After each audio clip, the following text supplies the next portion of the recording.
is acceptable. They'll fight for Caitlyn Jenner all day, but they won't fight for the black person who's gay. They won't do that. I'm just calling it what it is. I'm not promoting anything. I'm just saying it doesn't benefit you to be involved with them because they listen. Okay, if a gay person is beat up by the police or shot by the police, then why aren't they talking about that as a hey, you beating up gay people? It doesn't. Like I say, it doesn't benefit you. It just don't.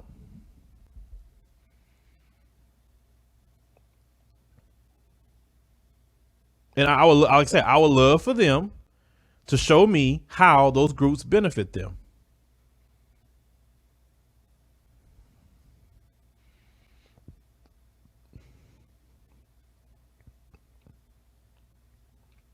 Yeah, you talking about calling the police? I grew up like that. Don't you call no police? You call them for your death nowadays. This is a live now, feed. I'm gonna get to it, Malcolm. I'm gonna work on that video. No, feminism is my first target. Because I want to show them how it doesn't benefit them. I don't want to call them names or nothing. Same thing with Arab women. You have Linda Sarsour, and she's. I like Linda. I interviewed Linda here. She's fighting, but those women are not going to come to the defense of Muslim women either. They're not. Their men are attacking the hell out of Muslim women, and they're not coming to the defense. The young Muslim girl that was beaten to death. They're not coming to the defense of that, or other Muslim people that are attacked, other Muslims constantly attacked. Where are they at? They talking about they love people and they'll be together. They ain't doing nothing for you. They just play games with you. They are deceivers and supplanters. And I base this off of what they do, not just me making up names.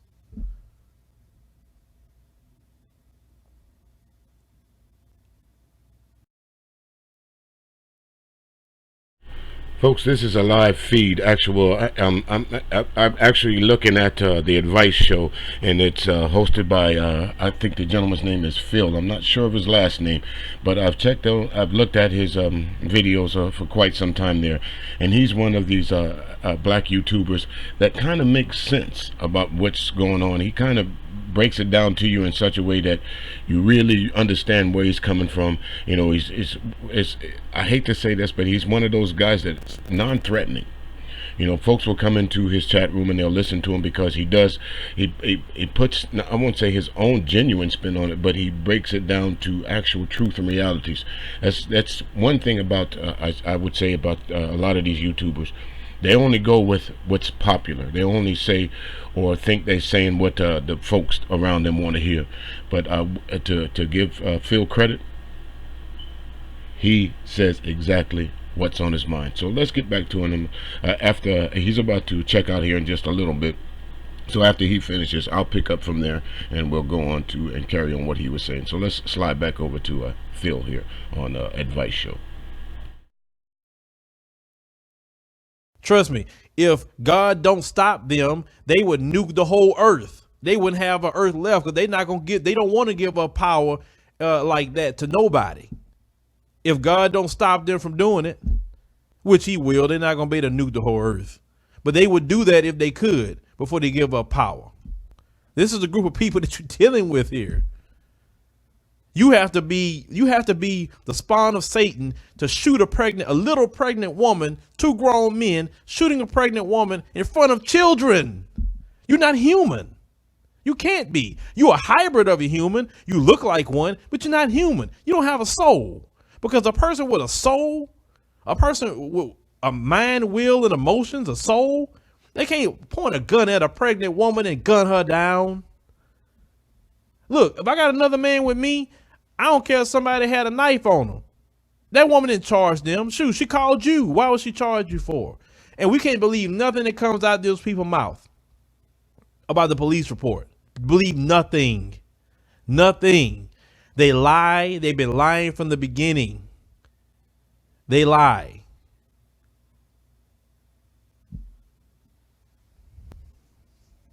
They've been gang members. What you talking about?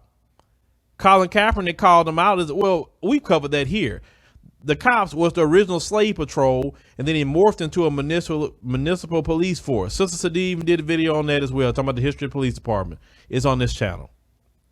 I say this: when they deal with Caucasians, they're police officers. When they deal with black people, they're the slave patrol. That's how they deal with us. Catching runaway slaves. Respond to that part of that right there. Absolutely factual what he just said, folks. The police, the original idea of the police, they were slave catchers. The police were brought to return property to slave owners. And eventually, as they started migrating out to different areas like the West and past the Mason-Dixon line, there weren't black people for them to say, this is the reason why we need to protect ourselves. Because as we all know, during that time, during the Great Migration in this country, a lot of white folks moved to the West, for the California Gold Rush or different things like that. So with that, the great Oregon Trail or the Trail of Tears, all these other things, I hate to say this, but white folks, they find a way to get to what they want to do. When they have a purpose, nothing will stop them. Nothing will stop them. When back in slavery days, when they was ready to go out and catch these slaves and bring them back to their masters, those slaves did not come back. And we just caught him when we brought him back. No, they brought him back beaten, and then they got beat some more. But the thing about it is, these guys were paid. So somewhere along the line, that became lucrative to be, as they say, someone that protects your property. Even so much as Wells Fargo. Wells Fargo was not a bank, folks. This was two guys that said, you know what, we're getting tired of these people robbing stagecoaches. So we're going to put two people on here with a gun and some money and protect your assets. Plain and simple. That's where the police came from. Phil, I'll bring it on back to you. You up, killing you. If any of you seen Birth of a Nation, like Nat Turner's wife was raped and beat up by the slave patrol. I'm pretty sure those of you saw that. They still are slave patrol. They ain't used to be. They still are. And many people, and like I said, I've talked about this before, talking about the Casual Killing Act. The Casual Killing Act has never been illegal to kill black people, so they morphed that into, I'm afraid of my life. That's what they morphed that into, so they can keep killing black people. And they know this system isn't afraid of black people. They know this system don't value black life. Do you know at one point in time, this nation, it was... Speaking of the Casual Killing Act, folks, what the Casual Killing Act that he's referring to is, at some point in time along the line, they had to figure out a way to protect white women. And what these white women were doing, of course, we all know that the slave owners were going out and snatching up these young girls and these black women out of their houses and raping them. You can call it what you want, say what you want to about it, but that's flat out rape. If you taking someone's body from them and they don't want you to, that's rape, regardless of what they said it was. You weren't pretty. White people made us property. We were never property. So as a result of these folks raping these slaves, they produced children. And of course, these children, these white slave owners had daughters. These white slave owners had wives. So when you see these little half-breed mixed children now walking around the plantation, they could only have came from one place. If there's one white man in the area, and you start seeing little mixed breed children, who's the daddy? Two black people, folks, do not make a light-skinned child. I don't care what you say. That child might come out bright, but eventually you can look behind the child's ears and at their nose and different things like that and tell that the child eventually will be dark-skinned. That's where that law rose from. It was to protect white women because they were running around bashing in little black babies' heads because they were mad at their husbands, the slave owners, that was going around impregnating these slaves. That's where that Casual Killing Act came from, to protect the white women that was out killing these babies.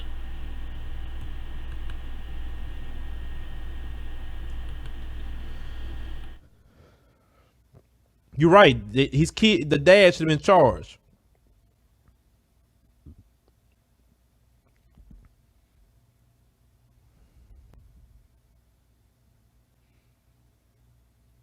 That's why people saying, Lakia. That's why some people saying, like, shoot, might well disband them. But see, Caucasian, like, what do you mean disband the police? Are you crazy? What do you want? State police? Like, we don't really need them.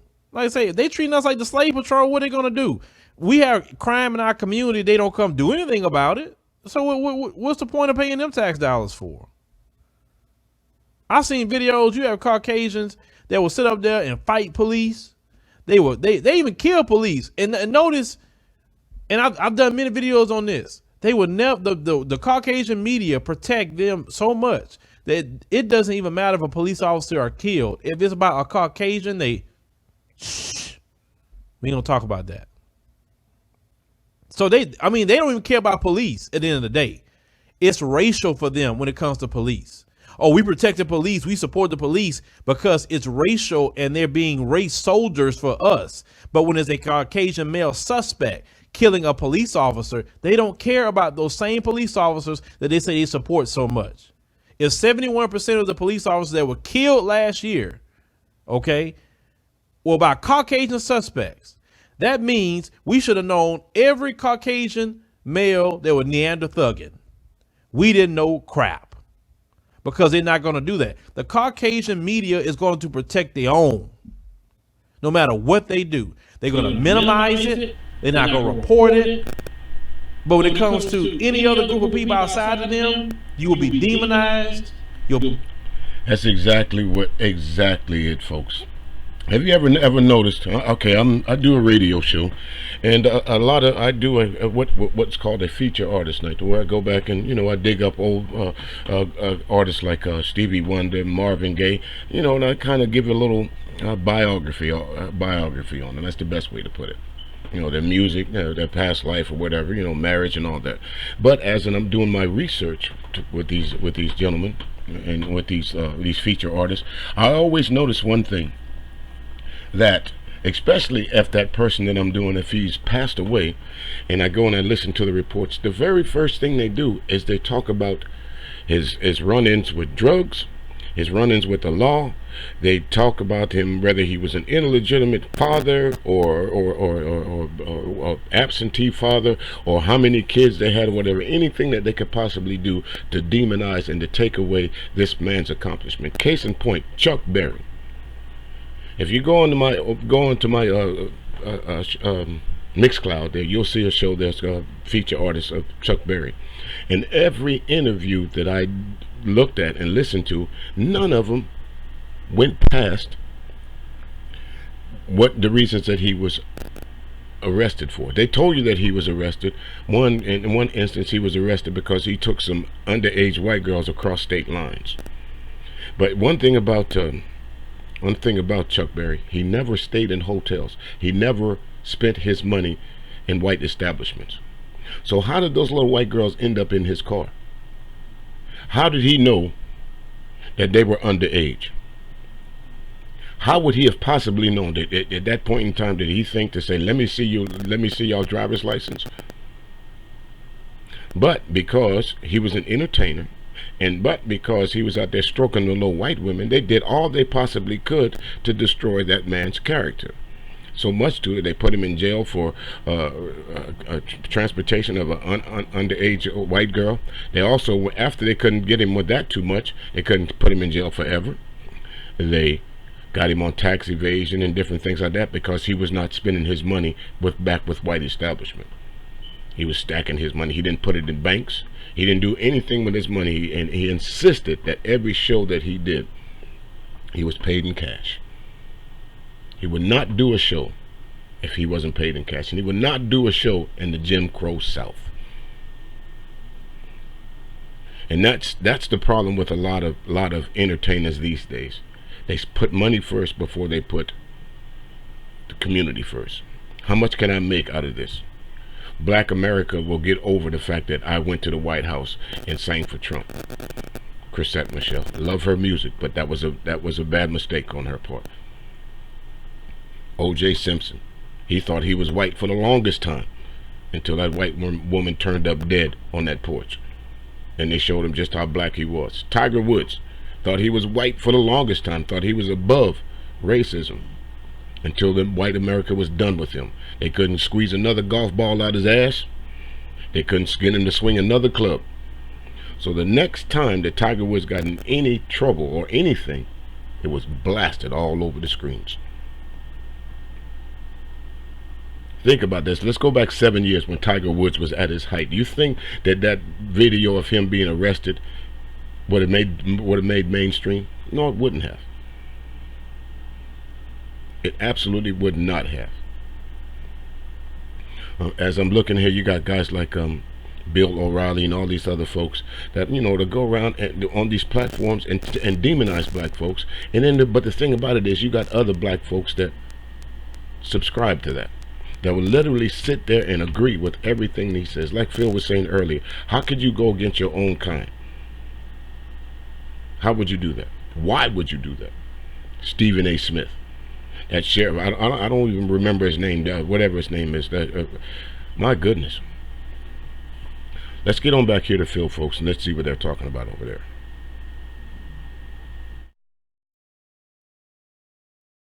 Cops patrolling Hispanic communities. I don't have a problem with that. What's wrong with that? You're in that area. The cops should understand the people and the culture. There's nothing hateful about that. It makes things easier. It eliminates race issues that would never be on the table. It's all about a solution. And I said that same thing to the assistant police chief here in Houston on that video. And of course, he didn't agree with it. But I mean, like, why not? Why can't the black people patrol the black communities?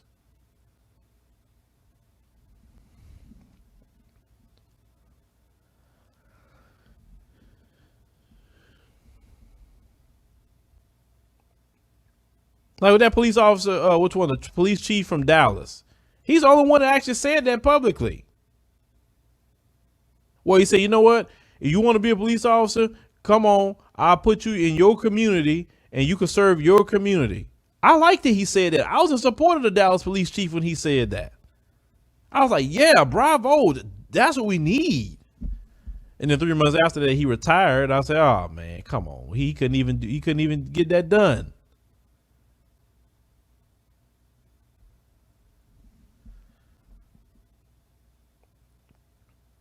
That's all I'm saying.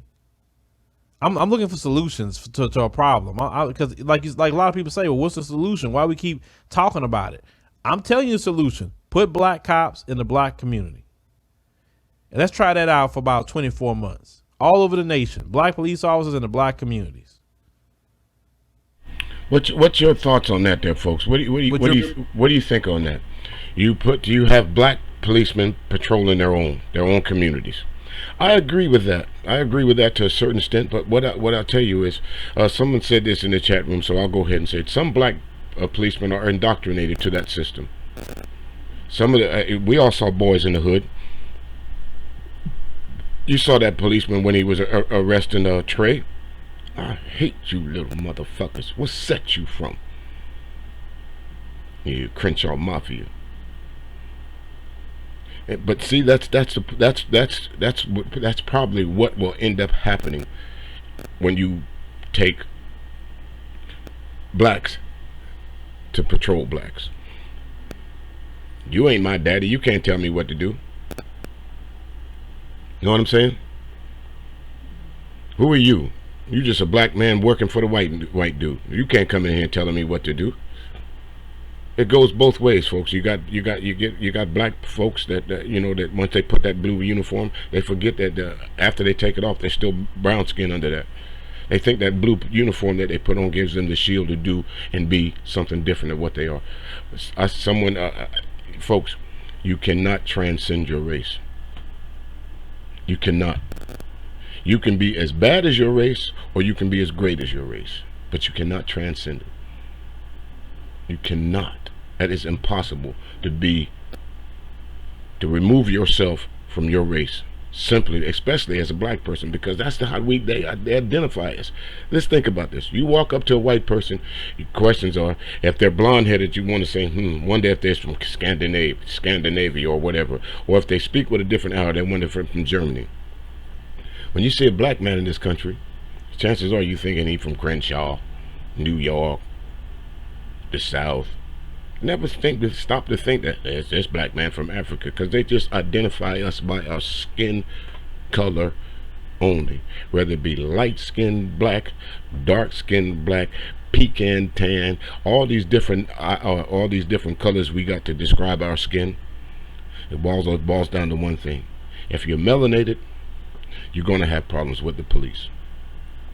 If you're melanated, you're going to have problems with the police. If you're melanated, you're going to have problems with the police. Do I need to say it again? If you're melanated, you're going to have problems with the police. Here it is just recently, and I'm going to switch over to this in just a little while. We have Philando Castile, black man, shot in front of his wife and child, or girlfriend and child. Folks, went to court. Officer was acquitted. Here we go. Let's listen to Phil talk about this. Philando Castile be murdered by the police officer last year. It was horrific. It affected everybody. And we thought that once the jury sees something like that, it's plain as day. You get convicted. But we have come to expect in this nation, as the black man and black woman of America, that we will not get any kind of justice or conviction at the hands of these race soldiers, because the system is set up and rigged against black people. We had a jury of 10 Caucasians and 2 black people. Every time we look up, the juries are always made up predominant or all Caucasian juries.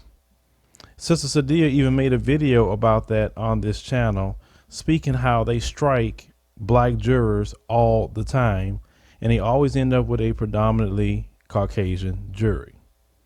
So today, the same thing happened. The verdict came down. Philando Castile's murderer went home, not guilty. And I want to roll the footage of how the family felt about this verdict. This one I need y'all to do. I need y'all respectively to clear a path for Miss Val. She doesn't walk last. Gentlemen, up front. You get up front. John, he's going to need you to go up front and help Charles. John, I need you to go up front and help Grab him.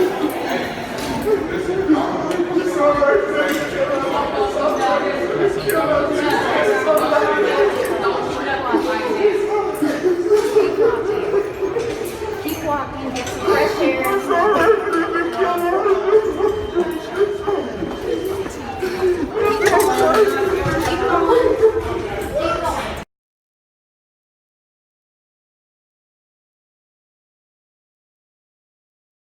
Sad, folks. As I'm sitting here watching the video, actually, he has a clip of the actual day that these folks were walking out of the courtroom after the verdict was read. And it is absolutely sad. It is absolutely sad to see these people walking out of that courtroom knowing that their sons, their father, their uncle, their nephew, their friend was murdered and nothing was done about it. Again, too many times, folks, we have gone and put our trust and our beliefs that the judicial system will do right by us. Well, I'm here to tell you, folks, let's break things down to the smallest thing that it is. You have to look. People always talking about the Constitution. Well, let's look at that. Most of the things that derive from the way the police handle us today came from the Constitution, a document that was not written for black people, never has been, never will be. And when black people insisted that all men are created equal, they put in the 13th Amendment on different things like that to ensure that the laws of this nation were still stacked against us. You can go to different movies like Birth of a Nation, 13th, and all these other, and you can actually see where at some point in time somebody mentioned something about the Constitution. White supremacist Constitution, because that's what it is, because that's who wrote it, folks. Because remember, during this time of this country was formed, black people here were slaves. We weren't considered as humans. We were considered as property. So why would you write a document that protected the rights of property? That's like saying we're going out here to write up a script and write a constitution that says it's all dogs are created equal. And we know they're not. You can't tell me there's a difference between a pit bull and a Shih Tzu. You can't tell me there's a difference between a German Shepherd and a Dachshund. It's the same principle. There's a big difference on how we're treated. And it's so systemic that folks are they're getting to the point where they're numb about it. They're getting to the point where they can't. We're expected when we go to court. We're expected to lose because you hear it out in general conversation. Well, the police ain't going. They're not going to put him in jail. They'll get a slap on the wrist and then they'll go home. Walter Scott's killer, gone free. What's that guy named Terrence Crutcher's killer, set free. The guy in New York that was choked out, his killer set free. The guy in St. Louis, his killer set free. The 12-year-old killer of Tamir Rice set free.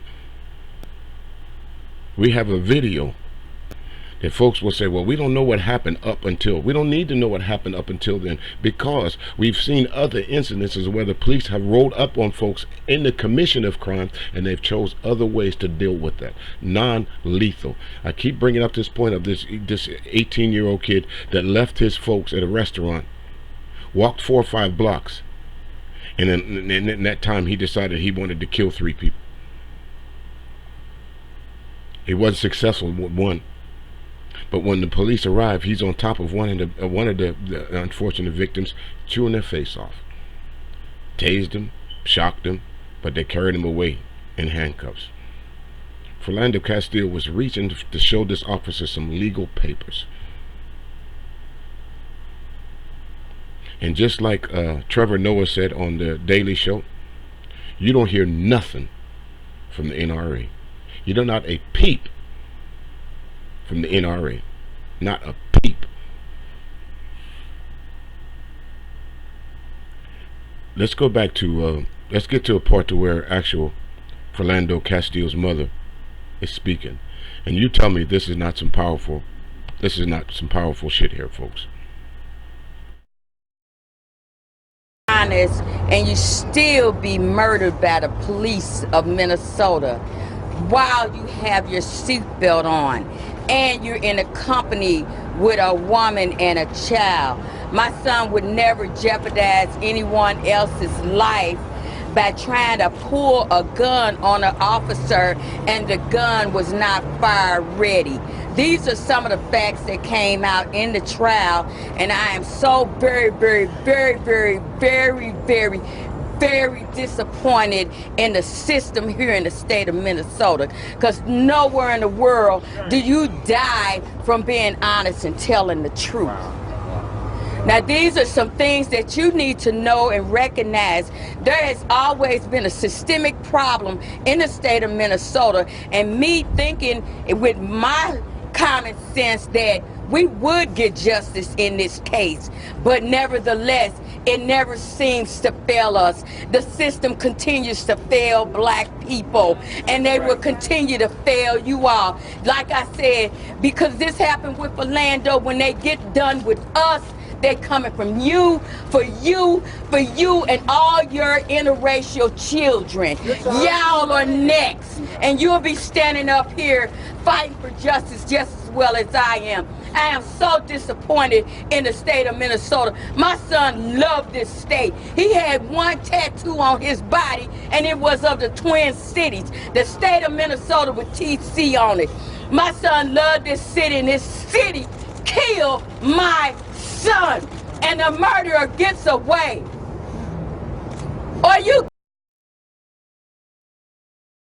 Are you kidding me, folks? The murderer gets away. The murderer gets away. That's just how the 99% of black America, that's just how we feel. The murderer got away again. You walk up and here's how she described it. The gun was not fire ready. That possibly means there was no bullets in it. The gun was in the glove box. That man was in a seatbelt.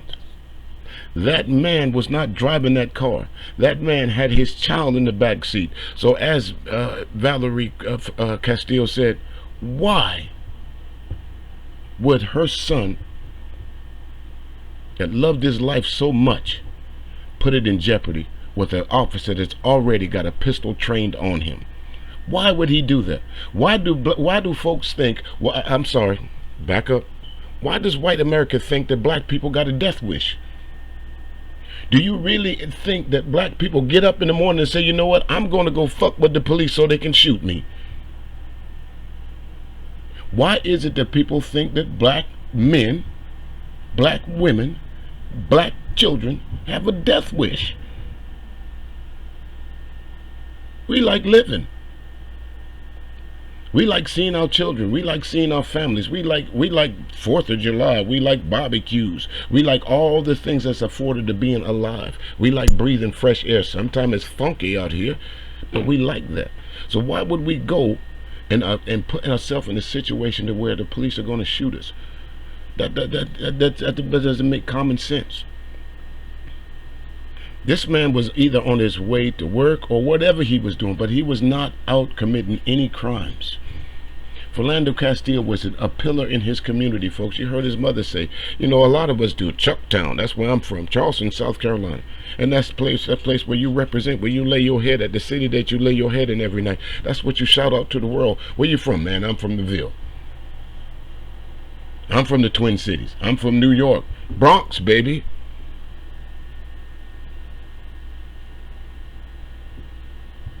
But they don't take stock in that.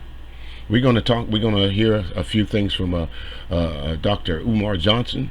We're going to let Phil from the Advice Show talk a little more, and we're going to go, and also we're going to touch on another shooting. Seattle policeman gunned down a pregnant mother. Her name was Charlena Lyles. Not only did they gun this woman down, a pregnant woman, they shoot her in front of her children. Think about that. Think about that statement that I just said, folks. A pregnant woman, that you shoot her down in front of her children. And then what the news reporter was saying is, well, she had a history of mental illness.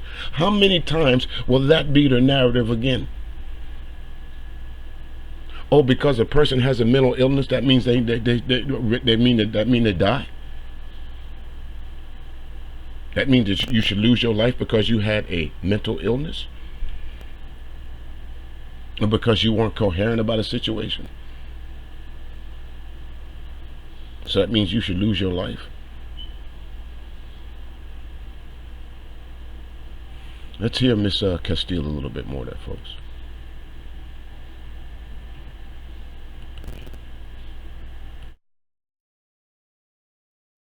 Out to 1969. Damn! What is it gonna take? I'm mad as hell right now. Yes, I am. My firstborn one son died here in Minnesota. Under the circumstances, just because he was a police officer, that makes it okay. Oh, now they got free reign. He's found innocent on all counts. He's shot into a car with no regard to human life. And that's okay. Thank you, Minnesota. Thank you, Minnesota. That's all I have to say.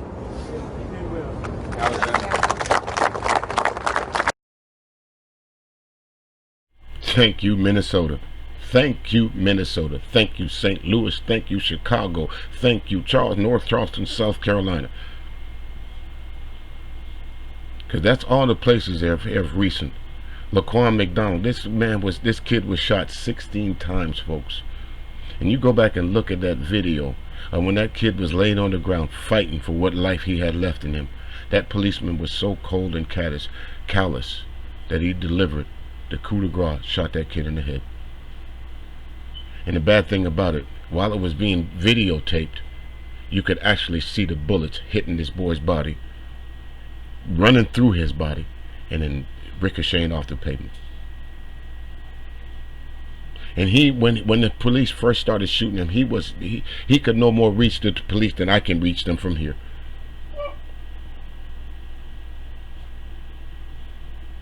It's a sad state of affairs, folks, when you have no recourse against a system that says that's there to protect you. For the longest time, folks used to tell me racism doesn't exist. For the longest time, people would say, you know, you can't say all people are racist. Well, which one do you watch out for? Which one do you look out for? Which one do you watch? Here's Dr. Umar Johnson, and if you know him, folks, he's from. If you've seen these videos of Hidden Colors 1, 2, 3, and I think there's four out as well. Come on and listen to what he has to say about this recent policeman being acquitted of killing Philando Castile.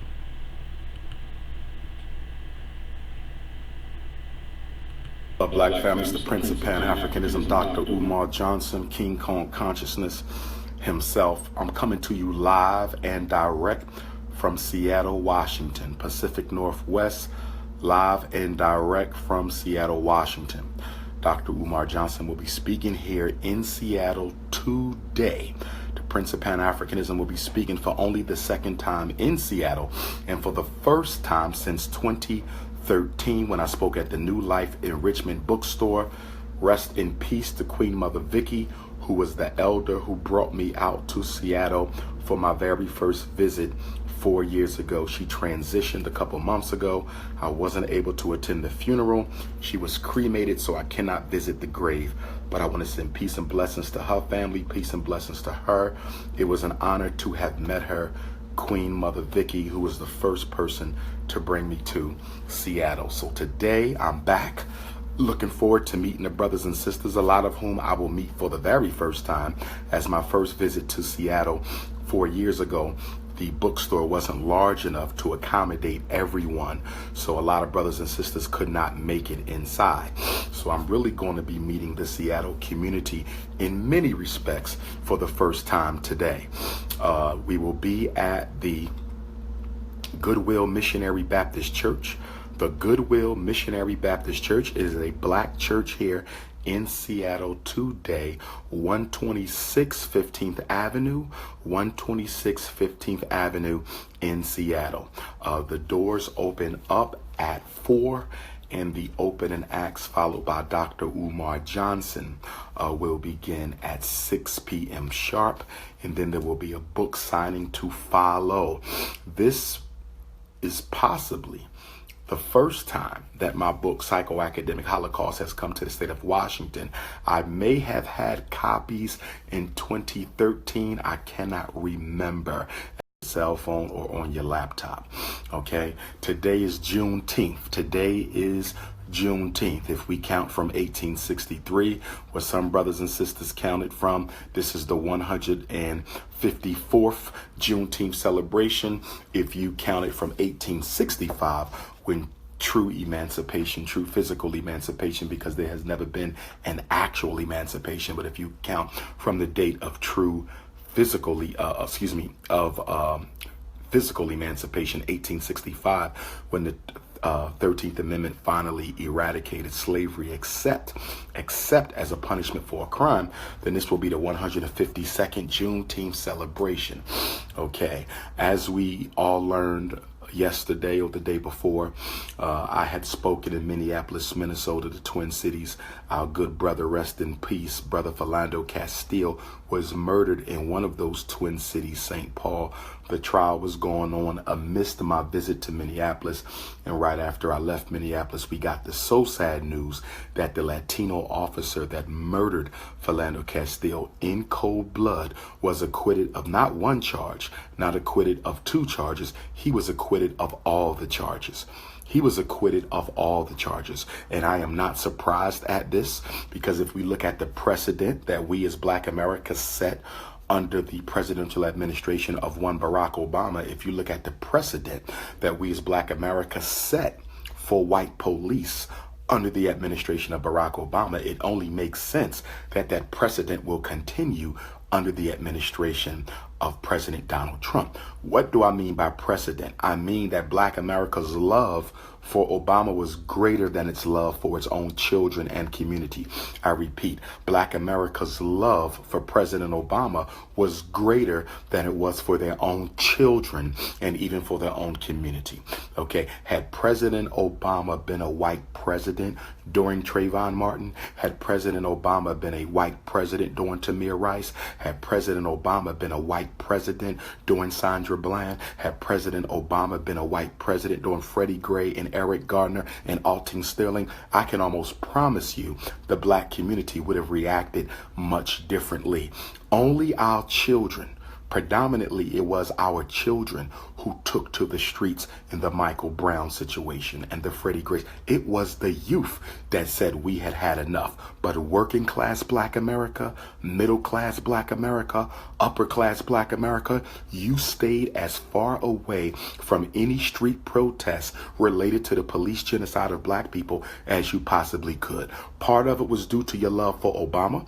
You wanted him to be comfortable, and you didn't mind letting your children die so he could have that comfort. I repeat, you wanted President Obama to be comfortable, and you didn't mind having your children die so your president could be comfortable. So, Woo-wee! That's powerful right there, folks. Is he right?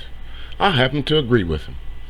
I happen to agree with him, because now when you go into Black folks' houses, you see three pictures now, folks. You see a picture of the white Jesus in most Black people's house. You see the picture of white Jesus. You see the picture of Dr. Martin Luther King. You see the picture of President Barack Obama. And because he was the first Black president, a lot of folks my age and in their 40s and in their 50s and in their 60s, they said, at least we got this. And just like in the 60s, while all the hell was going on, the young people took to the streets. The older African American population or Black population at the time didn't really step out during the civil rights movement.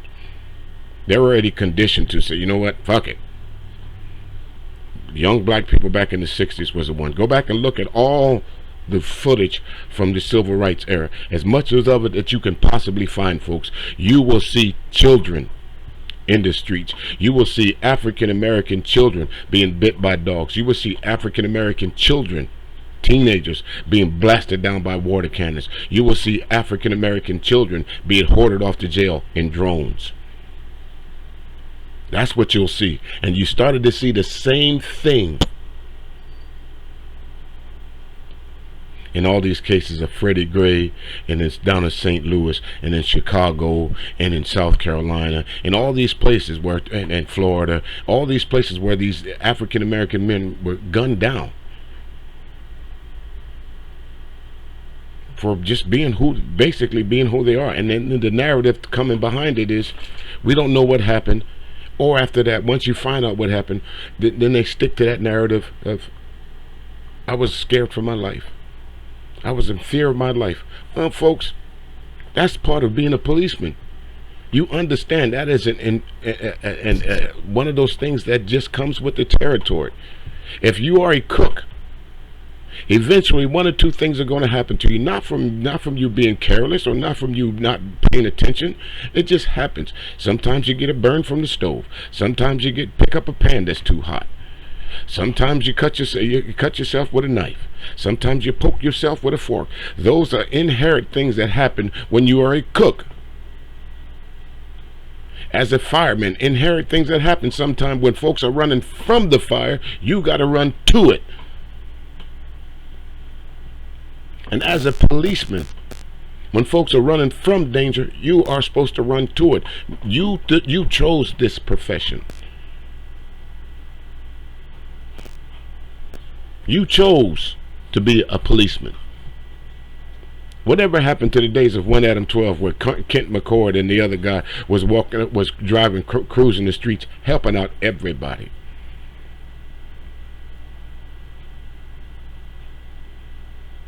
I'll tell you where this all started, folks. You can go back to the Dirty Harry movies. Let's go back to the Clint Eastwood movies for a minute.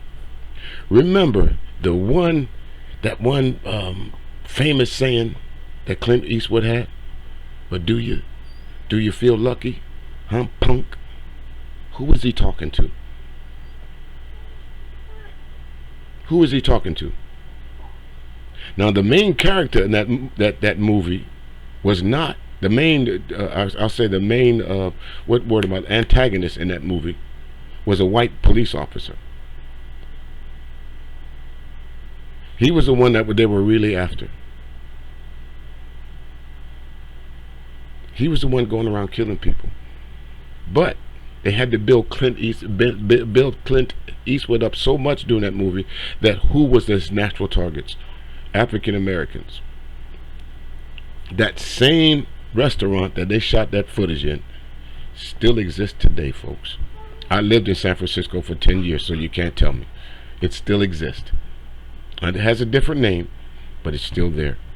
And that's a tourist spot. Now, this is where Clint Eastwood said this famous line. Well, do you feel lucky?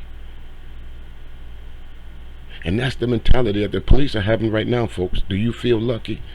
Do you feel lucky if I stopped you that you think you can want to be able to go home and get home? Twitch your arm this way, blink an eye that way, and I'll blast your black ass. We've heard it. We've heard it, the police saying that. You lucky I don't shoot you. Here goes Dr. Umar Johnson again, folks.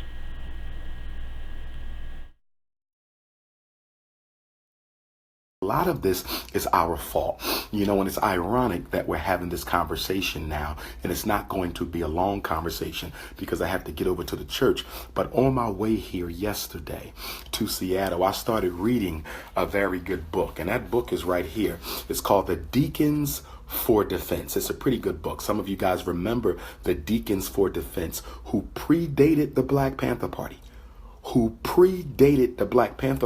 In organizing and standing up in opposition to the nonviolent doctrine of the 1960s mainstream civil rights movement. It's called The Deacons for Defense, Armed Resistance in the Civil Rights Movement. The Deacons for Defense, Armed Resistance in the Civil Rights Movement. The Deacons for Defense, Armed Resistance in the Civil Rights Movement. This is a very good book to read, not just to learn about the deacons, but to understand the politics of violence and nonviolence as it results to achieving your ends. I totally agree with our ancestor Stokely Carmichael, the late Kwame Ture, who said violence versus nonviolence must be a tactic. Violence versus nonviolence must be a tactic. And the Deacons of Defense, they disagreed with Dr. King, they disagreed with SNCC, they disagreed with CORE, and they decided that we're going to arm ourselves and we're going to defend ourselves against racist police, Ku Klux Klans, white citizen councils, and other organizations dedicated to taking down black life. And when you study the civil rights movement, you are often given a false narrative that everyone who participated in the civil rights struggle believed in nonviolence. Nothing could be further from the truth. Even the good Reverend Dr. Martin Luther King Jr., even the good Reverend Dr. Martin Luther King Jr. Didn't really agree with nonviolence. In fact, one of the civil rights members took issue with Dr. King upon visiting his office, only to find that Dr. King had an arsenal of weapons. I'm going to say it again. The good Reverend Dr. Martin Luther King Jr.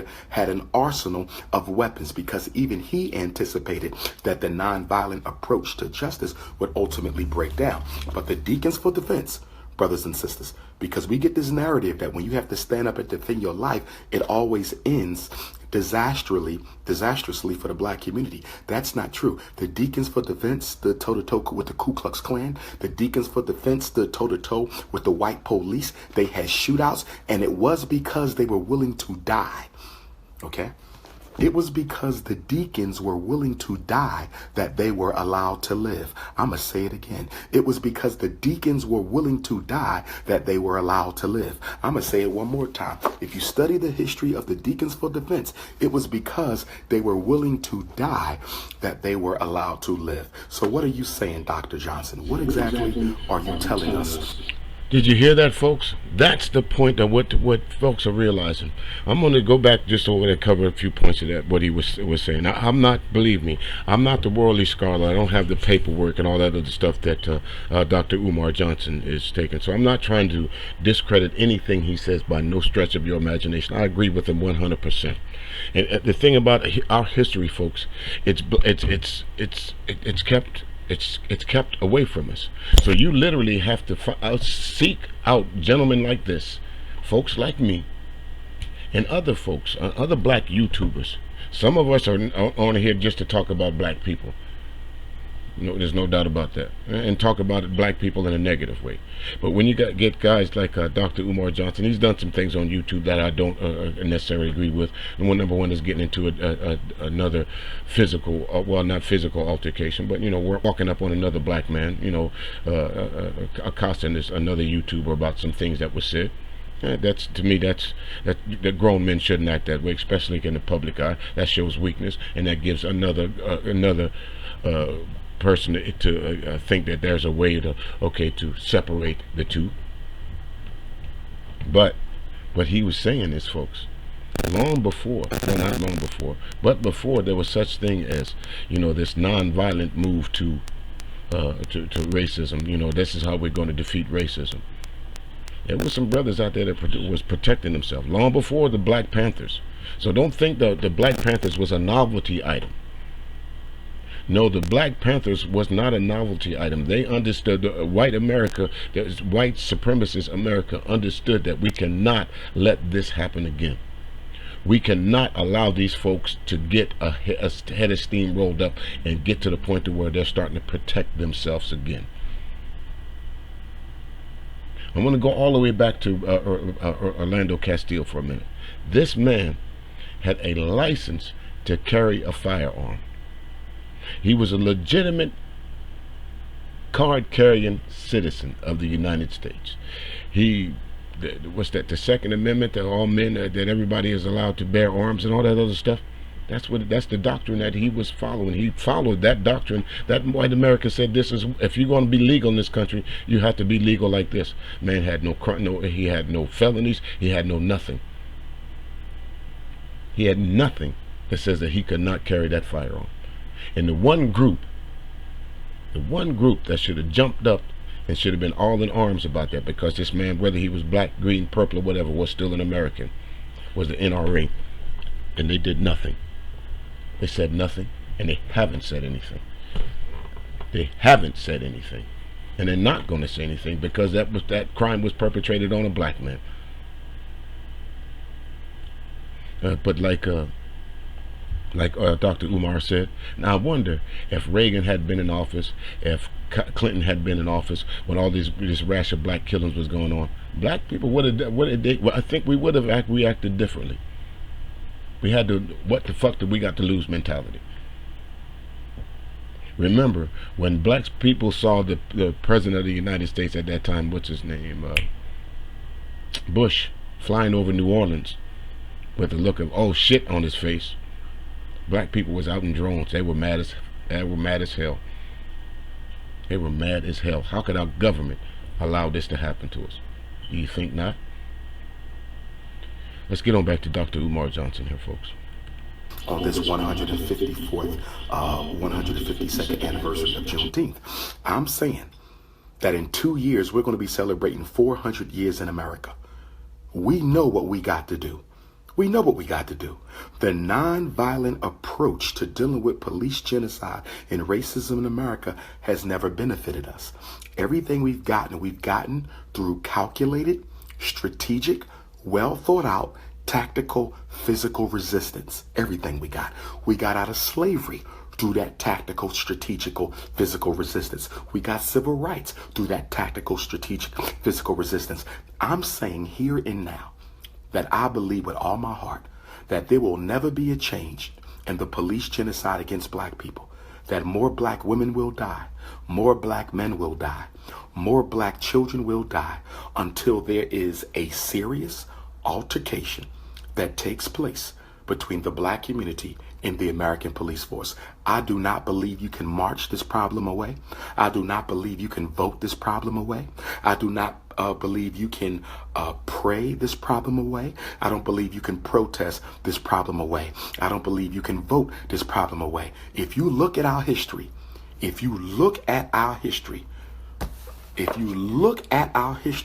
something is very, very clear. For those of you who are serious students of history, something is very clear. And do you know what that is?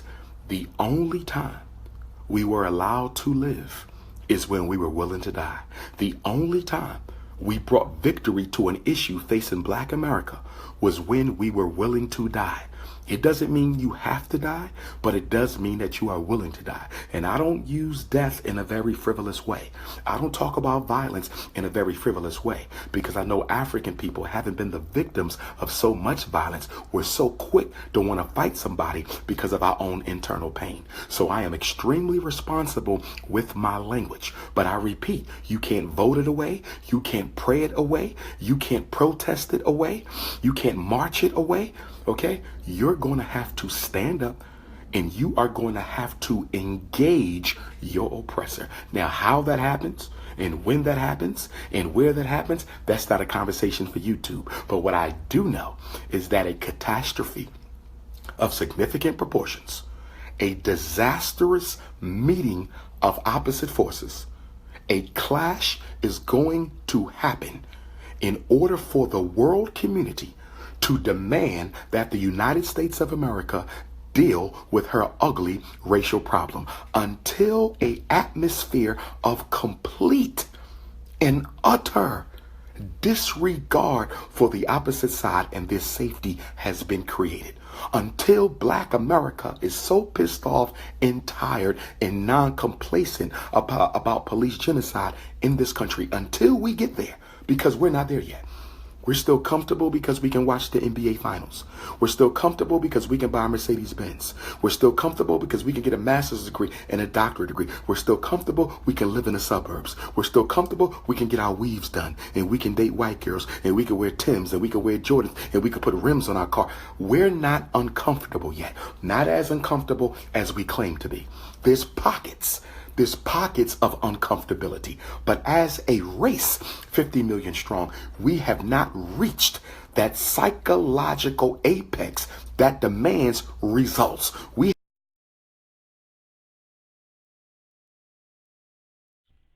This gentleman is just spitting some knowledge. Again, like I said, folks, I don't subscribe and agree to everything that Dr. Umar Johnson says. I don't. You know, let's face it. You don't agree with everything folks tell you sometimes, but you cannot disagree with what he just said. You can't march away racism. You can't vote away racism.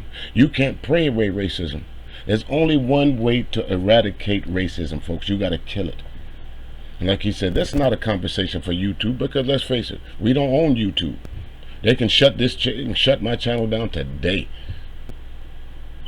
They can shut it down today. They can shut down Dr. Umar's channel today if they wanted to. They can go and shut down YouTube if they wanted to. So what we have to do is we have to find a medium, a place to where, just like I'll go back all the way back to the hustlers in the Chicago times, the John Gottis. You know, those guys had social clubs that they would conduct their business. And if they didn't trust you while they were talking their business, you went around. And the only way that white America was able to put John Gotti in jail is because someone had to turn on him. Someone literally had to turn on him for them to go and be able to bug the places that he was at to go and get information to put him in jail. But we as black people, we do that freely. We tell on ourselves freely. We are the most forgivingest race in the world. Somebody will kill your mama, kill your sister, kill your cousin, kill your daddy, or whatever. And the next thing you'll see a white girl walking, a black woman walking down the street hand in hand with a white guy, or vice versa. You'll see a black guy walking down the street hand in hand with a white woman. The only way to kill racism, folks, it's not by voting it out.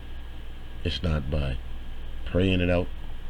It's not by sitting down at the table talking about it. Sooner or later, as all of you Bible thumping folks want to holler, violence beget violence. Do unto others as what you would have done unto you. So I'll do unto others. I would. If someone was to come up to me right now and say, hey, we need volunteers to protect our communities, but you're going to have to carry a gun, I would. No ifs, ands, or buts about it. Again, you have to be willing to die for something in order to cherish it. You have to be so brazen about protecting your family that you don't mind getting on a rooftop like Move did. Remember? Y'all remember Move back in 1985? How they bombed out a whole city block? And those folks, you talking about in the non-violent. Now, keep it in mind, if you go all the way back, you come on YouTube and look up the Move and look at that video. The actual footage going on at that time. Actual, what was being recorded, documented way back in 1985. Mother's Day weekend. These folks went into that suburb. They sent someone to the door pretending that they wanted to know about the neighbor, whatever, and they just took a head count of how many folks was in that house. Once they found that out, they went back down and they told the police, okay, we got approximately 5 adults and 6 children in this building.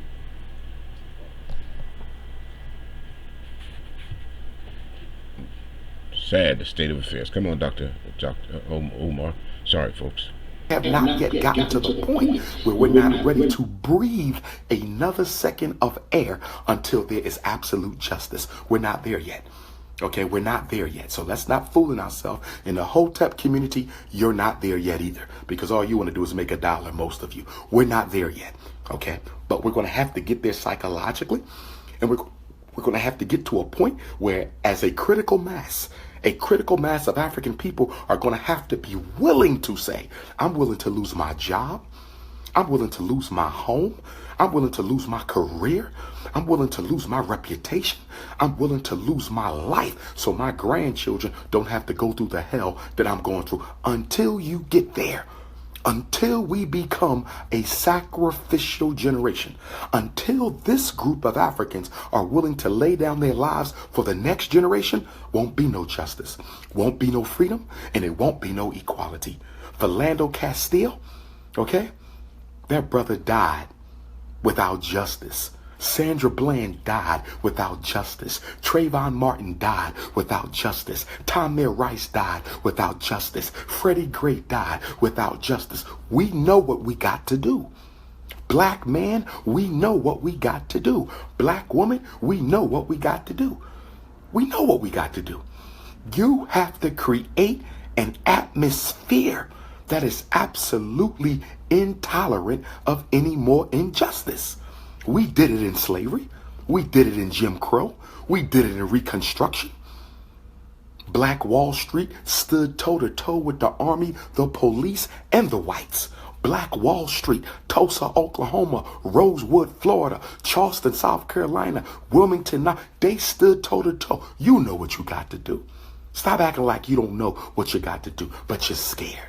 you're scared. And because you scared, our grandkids are doomed to the same oppression we are. Because you scared, our great-grandchildren are doomed to deal with the same oppression that we're dealing with right now. We have allowed the killing of blacks by police in the 21st century to become a normal behavior pattern in this country. We have allowed the killing of blacks in the 21st century by police on film. Philando Castile's Queen taped the whole thing. Her daughter was in the backseat. That brother got murdered in front of a baby, a 4-year-old girl. That brother was murdered in front of a baby. How do you kill a man in front of a 4-year-old? Fired 7 shots, 5 hit him. He told you he had a gun. He told you he had a gun, and you still didn't yield. So now, not only is it okay for white police to kill black men, it's now okay for Latinos to kill black men. And then it's going to be okay for Chinese to kill black men. And then it's going to be okay for Arabs to kill black men. America is making it crystal clear that black lives do not matter. America is making it crystal clear that black lives do not matter.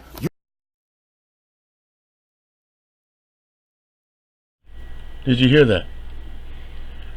America is making it crystal clear that it's okay to kill black men. It's okay to kill black women. It's okay to kill black children by any race. But you know what they'll do, folks? Here's what'll happen. The first thing the next narrative they'll say is after that, well, what about the systemic black on black crime? Well, I'm gonna tell you this, folks. If you put a bunch of people in a room with nothing and tell them to fend for themselves, what do you think is going to happen?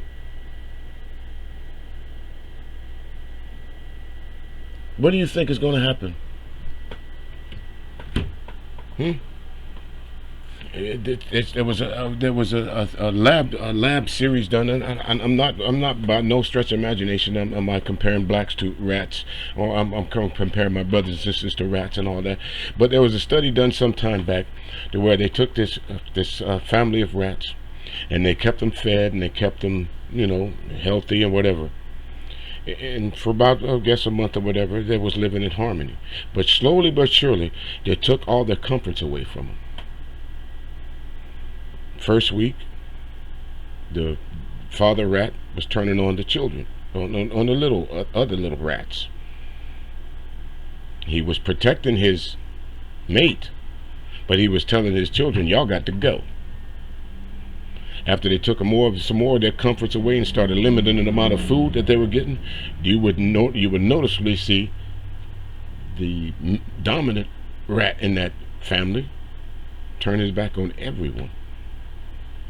To the point to where it was now, I'm going to have to kill somebody in order to feed myself. And that's the same thing that's going on in these ghettos, these ghetto communities where they got black folks stacked up like cordwood in some places. In San Francisco, there was a place called the Geneva Towers. And Chicago. Think about all these places where they call these high-rise buildings. Folks, stack them somewhere. That way we can watch them. Why do you think that most African American communities are right next to the freeway? Because before there was a freeway, there was a black community there, and they just wiped them out.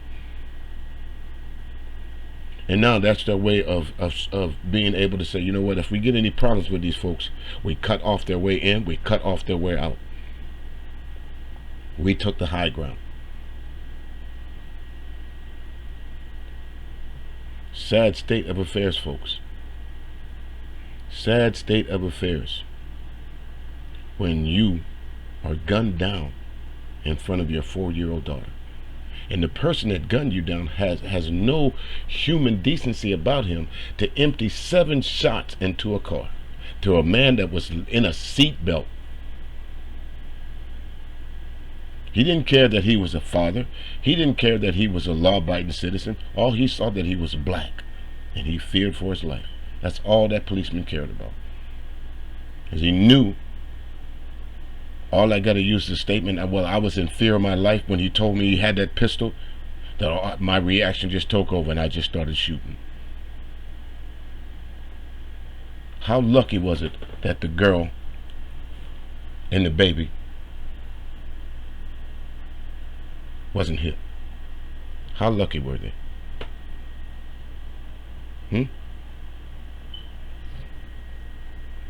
I'm going to let Dr. Umar Johnson finish this up here, folks, and then we'll come back and I'll give it a little arrivederci, and then we'll wind this down. So hang out here with me just a little bit longer. You know what you got to do. Deacons for defense then already showed you. You know what you got to do. Let's stop acting like we don't know what the hell we got to do. And we ain't got to be reckless. But there's going to come a point where you're going to have to stand. Because right now, the message is clear. Black people can be exterminated at will with no consequence. George Zimmerman wasn't even police. George Zimmerman wasn't even police. The message is clear. The message is clear. Brothers and sisters, and let's get over this all lives matter. Let's get over this all lives matter. Okay? We ain't dealing with all lives. We dealing with us. Okay? It wasn't Chinese and Arabs and Jews who was brought to America against their will and forced to work for free. It wasn't Chinese and Arabs and Jews and gay white people who were systematically dehumanized by law. It wasn't Chinese and Arabs and Mexicans and Jews and homosexuals who was made forbidden by law to get an education. And every time you got caught learning how to read, they take a digit off your finger. End up taking off all your fingers, your thumbs, your toes, your extremities. Don't give me no all lives matter, because all lives ain't been through what the black lives have been through. I said all the lives ain't been through what the black lives have been through. So don't give me no all lives matter shit. I don't want to hear about no Chinese lives and white lives and Arab lives and East Indian lives. Don't tell me about no gay life. Homosexuals have never been systematically deprived of their humanity. Homosexuals have never been systematically used to be enslaved just for being gay. Ain't nobody been through what we've been through. Ain't nobody been through what we've been through. We're the only people in human history who were robbed of their humanity. We're the only people in human history who were systematically dehumanized. We're the only people in human history who the whole world benefited by our oppression, and nobody did nothing to stop it. Don't you dare equate my struggle with nobody else's.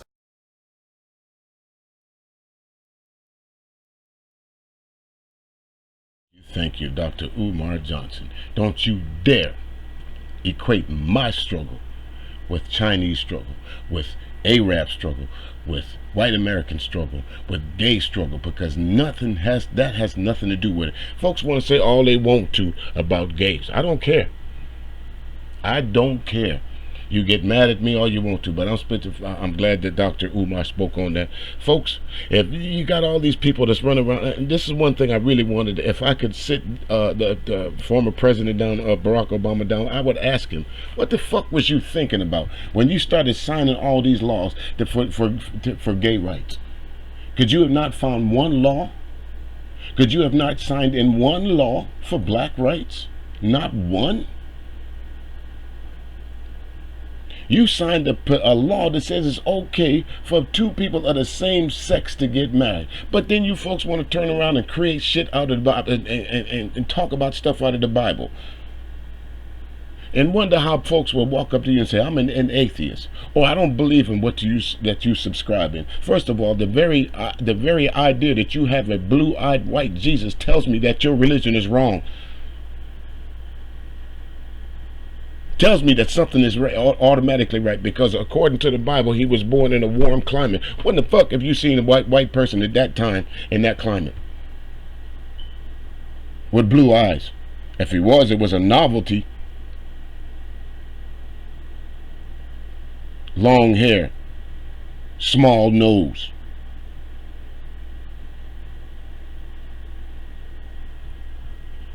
So don't tell me about the struggle of the coolies, because they came here voluntarily. Don't tell me the struggle about the Mexicans, because they're coming here voluntarily. Don't tell me the struggle about the Irish, because they came here voluntarily. Nobody benefited off the back of Irish people. Nobody benefited off the back of Chinese people. Nobody benefited off the back of Jews. Nobody benefited off the back and sweat, blood, sweat, and tears in the lives of white folks, except who? We didn't benefit. There was no benefit to us for when they brought us to this country. We were property, remember? Property to be bought and sold in an open market. You heard Dr. Umar mention Charleston, South Carolina. Well, that's one of the reasons why that's why I'm proud to be from this city. Because when it came to civil rights struggle, you didn't come down to Charleston with that bullshit. We kept our white folks in check down here, believe it or not. We kept them in check. That was one of the most racist cops I've ever met in my life. Isn't it? You used to call him Cigar, because that's what he had. Always had a nasty smelling cigar stuck out the side of his mouth. But there was a population of South Carolinians here and Charlestonians here, and that was scared shitless when they saw that policeman. Because they knew he didn't bring anything good to the table. You knew if you got stopped by a cigar in the middle of the night, the chances of you going home was too slim and none. And finally, somebody here got tired of that. Finally, one black man stood up to cigar in the presence of some other black men. If he can do that, so can I. But we as black people, we want to emulate another race instead of emulating our own. When the first thing they do when mainstream media wants to put black people in a good light, they go grab an athlete. They don't go grab a scholar. They don't go grab a college professor. They don't go and grab. They go grab who? Allen Iverson. Or one of these baseball players. Not taking anything away from them. But if you want people to strive to do better, you want people to talk about freedom, you want people to talk about what you can do to change laws, you're not going to do that being a basketball player. Your livelihood depends on how a white man's going to treat you. You see what happened to Colin Kaepernick when he stepped out, so-called stepped out of line. Y'all saw what happened to him. Donald Trump even got on mainstream media and said he should never play in the NFL again. And once he said that, no other team picked him up. That's the direct definition of racism, folks. That when you can say something, it has a direct effect on how somebody's living.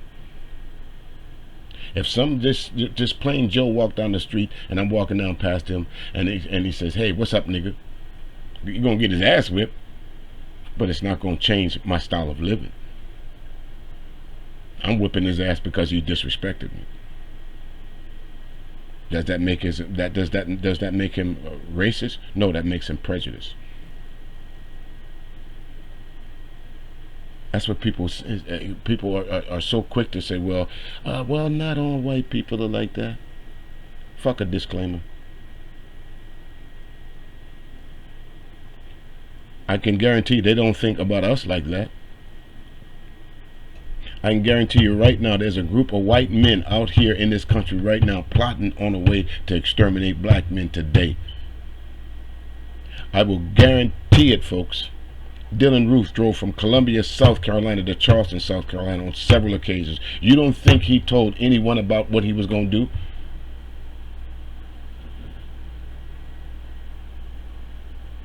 You don't think he was going to tell someone that I'm going to go kill some black folks today, folks. I'm going to drive all the way to Charleston and do it. You don't think if someone else other than Dylan Roof knew? I ain't think so. Come on, Dr. Umar. The gay struggle ain't a black struggle. I said the gay struggle ain't a black struggle. The Jewish struggle ain't a black struggle. The Latino struggle ain't a black struggle. The Arab and East Indian struggle ain't a black struggle. This is an unapologetically thing. This is an unapologetically African movement, and anyone who tries to infiltrate it, co-opt this, or try to equate black struggle with their struggle will have it rejected. Stop being scared to be black. Stop being scared to be black. Stop being scared to be black. And if he didn't say it enough for you, I will stop being scared of being black. Stop being scared of being black, because folks, black, white, green, purple, all of us are born to die. And if death is what keeps you from living, take a gun, put it to your head, and end your miserable ass existence. Sounds like some harsh words in it, but you got to be willing to die for something, folks, in order to stand up for it. Are you willing to die to protect your children? Are you willing to die to protect your parents? Are you willing to die to protect your Mercedes Benz? If somebody black people, if somebody was to break into your house right now and you had a gun, would you not shoot that person that broke into your house, that broke into your security, that breached your security?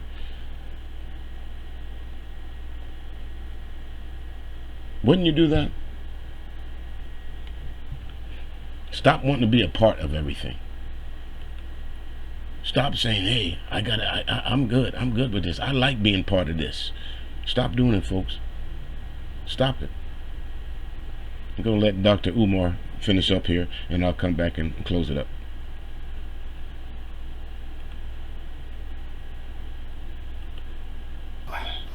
Yeah, Bill Cosby wasn't acquitted. It was a hung jury. Bill Cosby wasn't acquitted. It was a hung jury. Bill Cosby wasn't acquitted. It was a hung jury. And the reason it was a mistrial, okay, is because there was a couple strong black folks on that jury who was going to see the elder at 80 years old get his life taken. Hold on.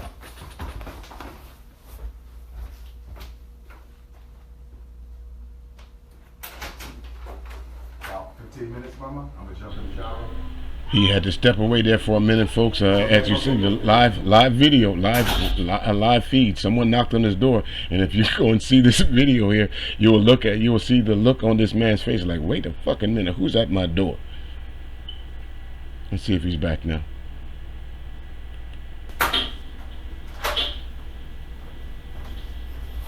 Are y'all feeling me?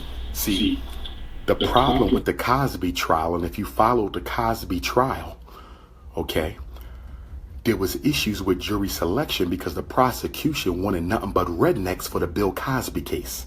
The prosecution wanted nothing but rednecks for the Bill Cosby case. The prosecution wanted nothing but rednecks for the Cosby case. But Bill Cosby's lawyer, a sister with locks, a natural-headed, intelligent, beautiful black woman, went to war for a black man, and it does my heart good. I said a natural-headed, well-educated, beautiful black woman with natural hair went to war for Bill Cosby. It does my heart good to see a black woman stand up for a black man in the public eye. It does my heart good to see a black woman, educated black woman, stand up for a black man in the public eye. And because she went to war with the prosecution, she refused to let racist jurors dominate the jury selection. That's the difference between Philando's case and Bill Cosby's case. In Philando's case, from what I understand, there was only 2 black jurors. In Philando Castile's case in Twin Cities, Missouri, there were only 2 black jurors. Two. In the Cosby case, there were several, and the prosecution did all that they could to try to neutralize the case by getting rid of the black jurors and replacing them with rednecks. Okay? See, these cases are won with the jury. If you know people's attitude, all you have to do is choose the right folks and they get acquitted. George Zimmerman George Zimmerman won that case before it even started. Look at the jury selection in the Trayvon Martin trial. Look at the jury selection. So one thing we have to do is put more pressure on black elected officials, put more pressure on black lawyers to fight for the right jury. It doesn't matter how well you argue a case if you got rednecks making the decision. Okay? And for those black folks out there who keep saying Obama had nothing to do with it, you don't understand American politics. You don't understand the American judicial system. The job of the president is to execute the law of the land. Whenever a state violates a constitutional right, whenever a state violates a constitutional right, whenever one of these 50 United States violates your constitutional right, the federal government has the right to go in and assume authority over that case whenever constitutional rights are violated. Why do you think we ever had a Brown versus Board of Education Supreme Court decision? Why did you even have that? The state said separate but equal was okay, right?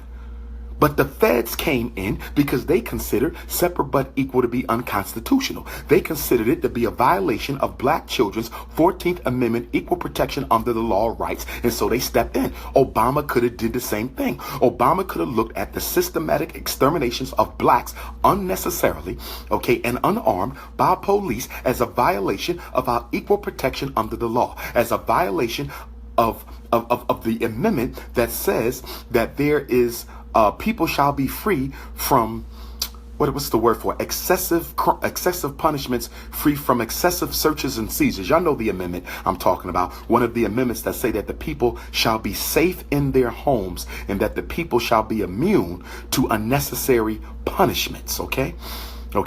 But clearly police genocide, okay, is a violation of freedom, justice, and equality.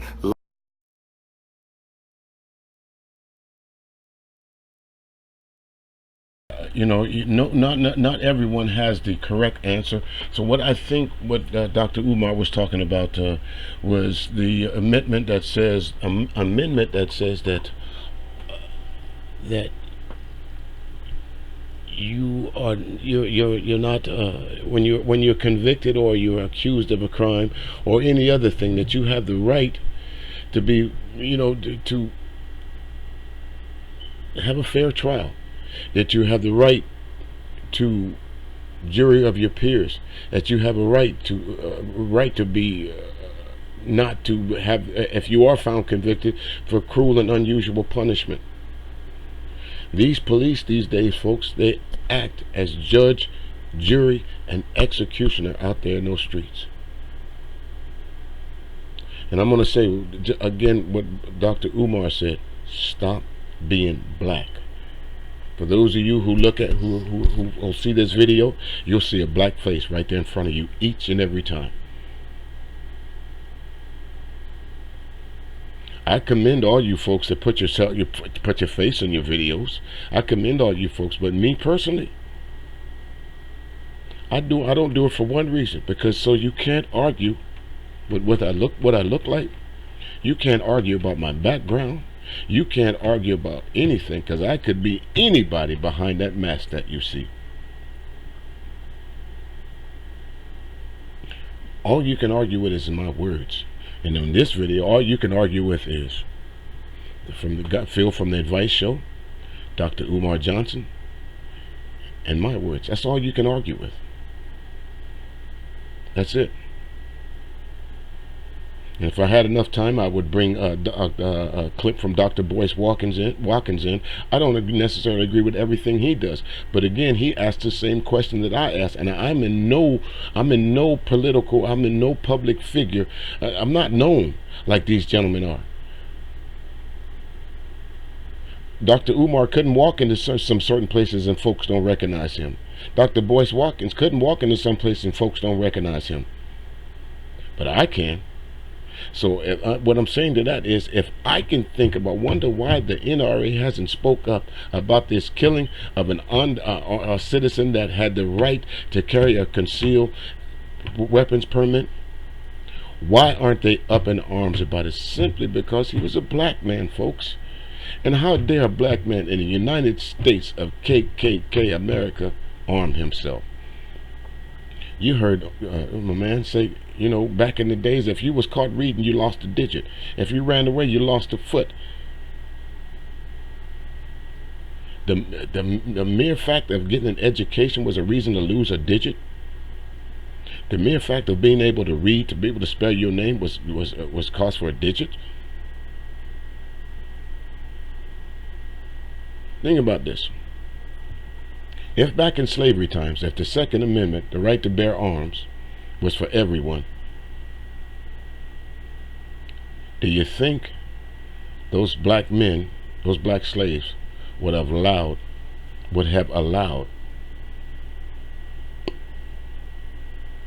slave owners, overseers, or any random motherfucker that wanted to come in and decide he wanted some, excuse my language, back pussy that night, to go grab him a bed warmer, a bed winch?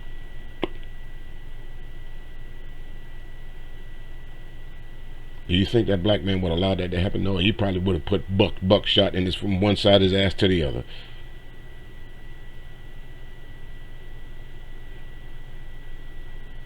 Life, liberty, and the pursuit of happiness. Preamble to the Constitution gives every citizen the right to life, liberty, and the pursuit of happiness. Systematic exterminations of black men by police is a violation of the constitutional right to life, liberty, and pursuit of happiness. It is a violation of 14th Amendment, equal protection of under the law, and it is a violation of excessive punishment. Taking somebody's life because you claim they didn't do what they were supposed to do is a violation of excessive punishment. There's an amendment that speaks to that, a constitutional right to speak to that. So America was supposed to step in. Barack Obama should have ordered a United States Department of Justice investigation. President Barack Obama should have ordered a United States Department of Justice investigation into the systematic killings of blacks by police all across this country as a violation of 4th Amendment, 14th Amendment, and other protected constitutional rights. Okay? Because if Obama don't have nothing to do with it, then I guess Trump ain't got nothing to do with it. So I guess Kennedy never had to send the troops in during the Freedom Riders. I guess Kennedy never had to send the troops in for the busing movement. He had to send them in because they were violating people's 14th Amendment rights. If you don't understand, I tell you what, again, this man is dropping heavy bombs of knowledge on y'all folks. You can't argue with this. You can't argue with it. During the civil rights era, when Robert Kennedy and John F. Kennedy was aware that, let's take this back all the way to those freedom riders, that those 3 boys was killed. That was a violation of their civil rights. President at that time, President J.F. Kennedy, said, you know what, we're not going to stand for this anymore. Rile up the troops, send them down to the south, and let's quell this shit. Go watch Mississippi Burning, folks. It gives you almost a full account of those good guys back in those days. If you're a Gene Hackman fan, that's really why I started watching Gene Hackman movies, because of that one particular movie. He had no sympathy on them rednecks. He had absolutely no sympathy on those policemen that allowed those 3 civil rights workers, 2 white guys and a black kid, to drive out of a place in Meridian, Mississippi in the middle of the night, to drive to their death, knowing that people, as soon as they left that building and got far enough away, that there was going to be somebody waiting to ambush to kill them, simply because they wanted black people to have the same rights as white folks in this country. President Kennedy said, nope, that's not going to happen. Let's send in the troops. And that's what Umar Johnson is saying about Barack Obama. Eric Garner was choked out for selling loose cigarettes, folks.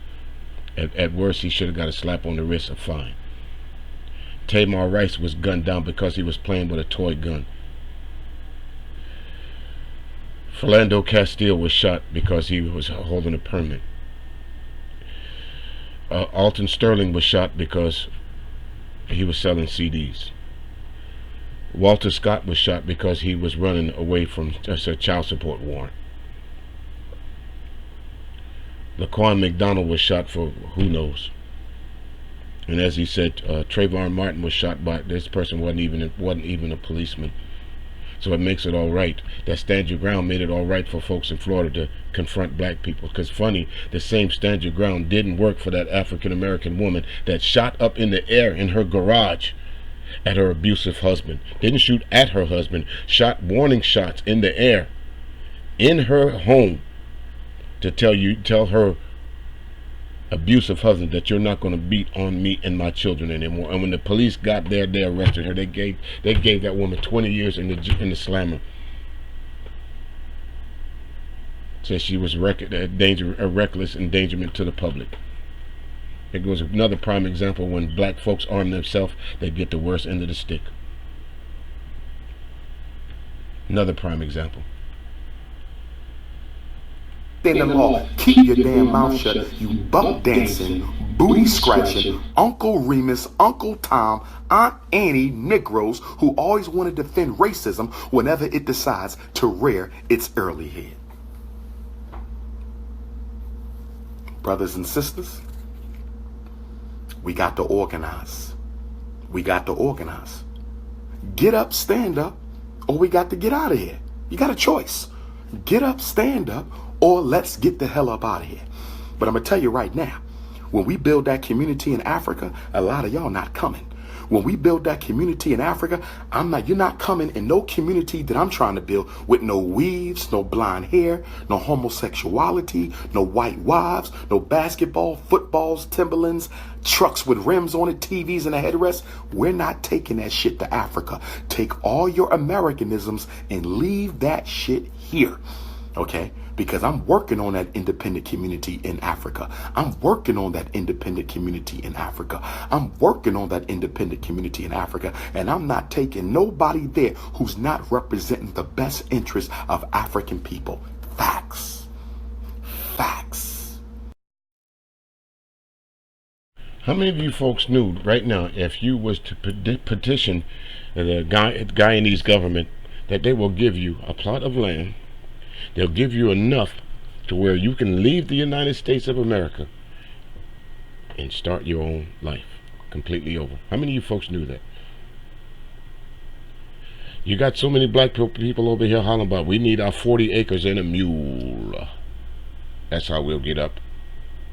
Remember Black Wall Street? Remember Rosewood? All these were self-sufficient black communities. White folks got a whiff for that. We're not having that. We're not having you uppity niggas living better than us here. That was the very first time that a bomb from the air was dropped on this American soil. But it's never reported like that. Long before this so-called, what's his name? The guy in Oklahoma that blew the Murrah building up. Timothy McVeigh. Long before Timothy McVeigh blew up something, long before the World Trade Center blew up, there was already a bomb dropped on an American city.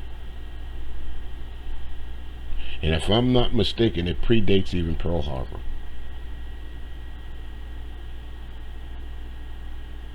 Go back to 1985, where a bomb was wiped out an entire city block, where the police allowed a city block to burn down. They shot it, and they kept shooting to where 5 grown adults and 6 children, they had no other recourse in order to they had the choice of 2 evils: getting shot coming out of the building or burn up. As you go all the way back to the move and you see the autopsy reports, all those 90% of the bodies that they found in there had bullet fragments in them, and the ones that some of the bodies were so burned and charged that they couldn't prove it. But John Africa himself, and they showed a part of his as autopsy in the X-rays, you could clearly see to where he had bullet holes in his body. The police, in a matter of less than 15 minutes, rained over 10,000 bullets. As it was reported, they were shooting over the house. No, they were shooting in the house. 10,000 rounds, folks. They were shooting so many rounds that they had to go back to headquarters and to the local gun stores to get more rounds for 5 adults and 6 children.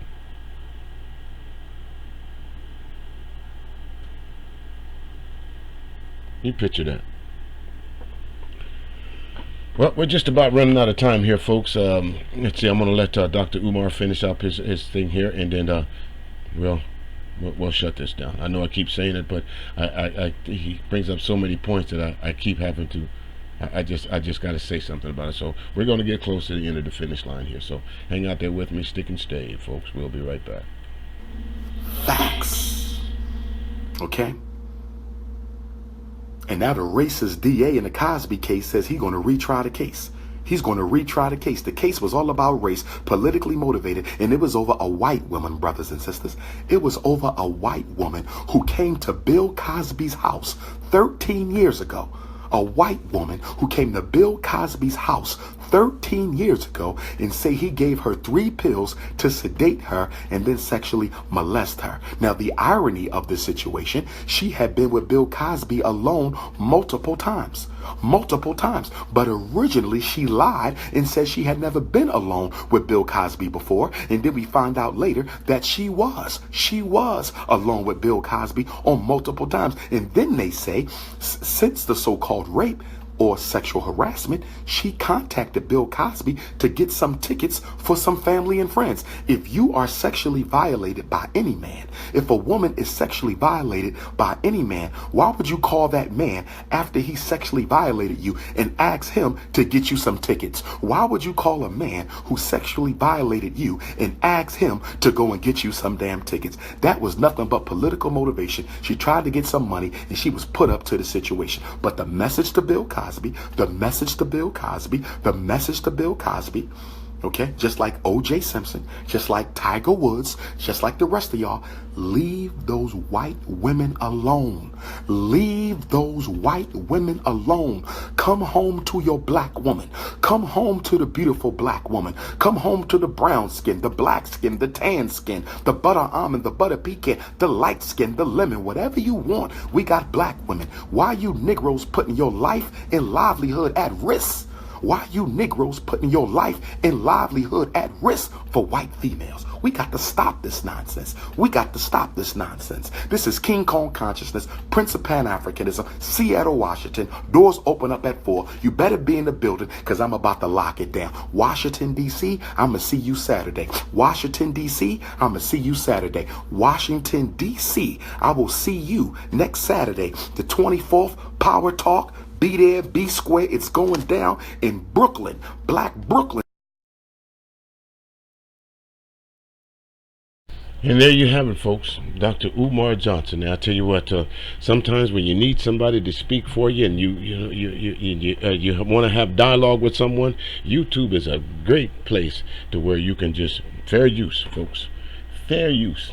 It's almost like I had the man sitting in here because as I'm listening to him and they're shaking his head, I'm shaking my head like, you know what, man, you right.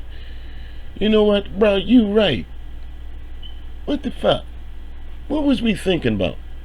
What's all this kumbaya shit we be doing every damn time we decide? What is this? What is this kumbaya shit we get into? Why do we do the shit that we do? I tell you why. I think I know why. We're scared, folks.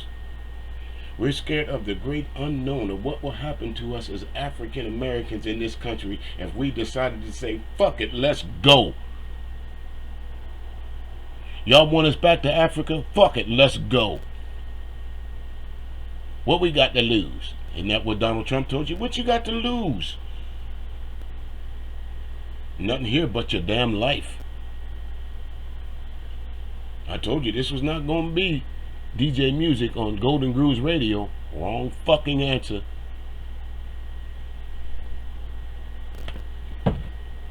You're dealing with a mad-ass black man. You're dealing with a mad black man that's seen injustice for over 30 years, for over 40 years. And it's still continuing, it's still being perpetuated on my brothers, my sisters, my children, my mother, my aunts, my uncles, my nieces, my nephews, my kinfolks. It's still being perpetuated every day. That right now, as I speak, I guarantee you there's some black man being accosted by the police just because.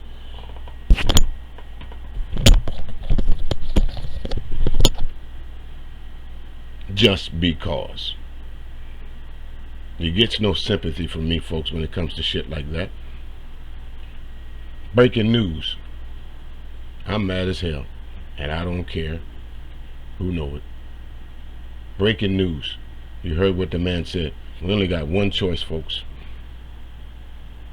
Voting that doesn't take away racism. Praying about it doesn't take away racism. Marching doesn't take away racism. And there's only one way to kill that white supremacist animal. You got to meet them head on. You got to meet them right where they stand. You can't back down. You can't cower down. You can't give excuses. The excuses are just like assholes. Everybody got them and they all stink. You can't get away with that. So if you ask me, do black lives still matter? Yeah, they do. But not to the masses out there. It's got to matter with you.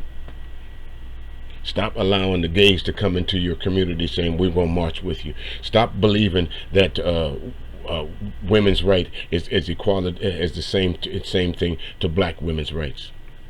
Stop believing that affirmative action is going to get you over the hump. Stop believing that if you go to the banks to get a business loan that you're going to get one. Stop believing that they only give you money for something that depreciates, that eventually that you're going to owe them down the road. Stop, black women, stop believing that if you put your child on your father's child on child support because y'all not together anymore, that's the benefit for your child.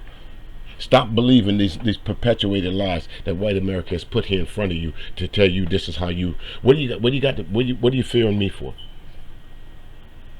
Black women, what do you fear of? What do you fear from me?